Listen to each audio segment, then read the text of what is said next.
Estamos começando aqui mais uma Voz Social comigo, Bela Roseli, levando que a informação até vocês. Desde já mando um alô bem grande para a nossa amiga Maria do Carmo, para Joana Dark, para Roseli Silva, seu filho Corraco, também todo mundo que esteja nos acompanhando, certo? E eu também gostaria de falar da Resistência Jalapa, porque no dia 15 de agosto de 2016 estava havendo a ocupação ali da dita Barragem do Figueiredo às 4h30, e desde então a população ali da Lapa e também da comunidade do Pitombeira vem sofrendo com a retirada de seus direitos, a falta de respeito, E eu estou aqui me sensibilizando pelo pessoal e acredito na luta de vocês, acredito que nós vamos conseguir, certo? E desde já estaremos falando aqui da aula número 2 de Filosofia, Comunicação e Ética, certo? A filosofia ela vai ser um conhecimento que ela vai ser toda embasada na questão da razão. Mas ali no período do século 6 a.C., nós teremos os filósofos pré-socráticos, Eles já faziam ciência naquela época? Bem, se a gente for pegar o estilo de ciência que nós temos hoje, que é uma ciência altamente experimentalista, então não, porque eles não comprovavam aquilo que eles diziam. Eles explicavam as coisas através de uma coisa chamada mito, que consiste em criar histórias, deuses parecidos, com seres humanos.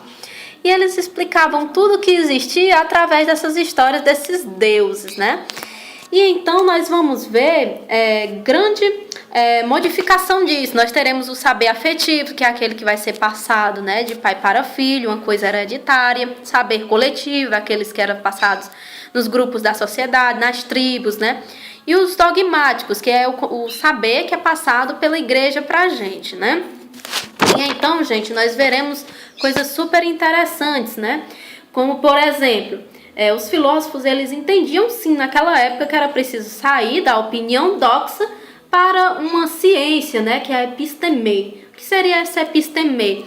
Era o conhecimento do raciocínio científico, certo? Nós vamos ver uma grande evolução no século XVII com Galileu Galilei, O Galileu Galilei, ele é o grande criador da teoria heliocêntrica, E ele nasce no ano de 1564 e morre no ano de 1642. Bem, naquela época a igreja fazia todo mundo acreditar, que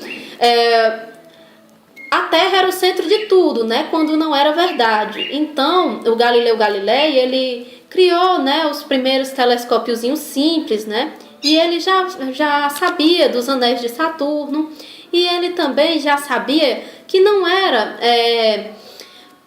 a gente, que era o centro de tudo. O Galileu Galilei, ele já sabia que, na verdade, era a Terra que girava em torno do Sol. E por culpa disso, ele foi muito perseguido pela Igreja Católica. Ele foi obrigado a renunciar àquilo que ele acreditava. E ele ficou em cárcere, preso dentro de casa até a morte. E ele, nos seus últimos suspiros de vida, ele ainda teve a ousadia de dizer assim: mas, no entanto, é ao contrário,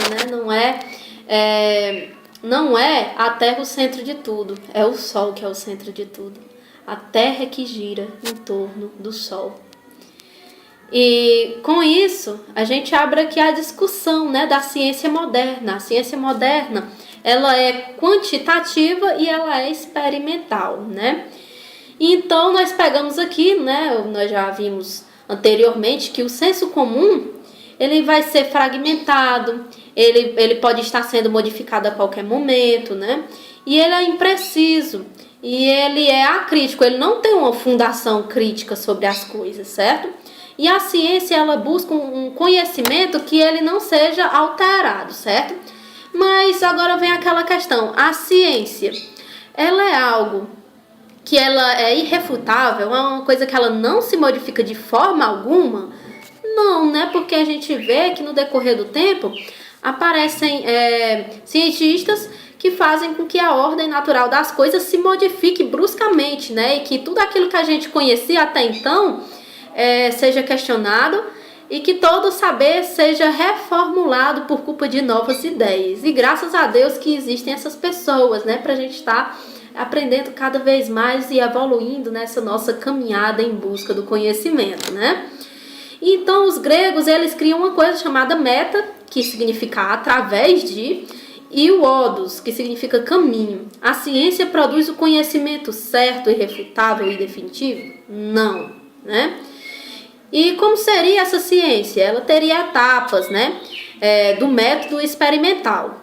Primeiro a observação do problema, né? Depois o levantamento de hipótese, como seria a possível solução para aquilo, e a experimentação, a verificação da hipótese. Um exemplo é o do carbúnculo, do ano de 1881, onde Louis Pasteur estava imunizando um rebanho para que não fosse contaminado com o carbúnculo. Ali ele teve que fazer uma observação do problema e aí ele pensou, será que eu imunizando aquele rebanho com o carbúnculo enfraquecido, ele não iria criar imunidade, né? E depois ele levantou essa hipótese. E depois ele foi logo para a fase da experimentação. Ele testou isso aí e deu certo. E o Louis Pasteur, ele foi um dos grandes cientistas da época. Por quê? Porque ele conseguiu derrubar por A mais B a teoria da biogênese, né, do Spallanzani. Ele conseguiu, através daquela experimentação, né, do bico de cisne, que consistia em pegar um frasco, colocar um meio de cultura, né, deixar uma abertura para que o espaço vital não fosse infringido, não fosse vetado.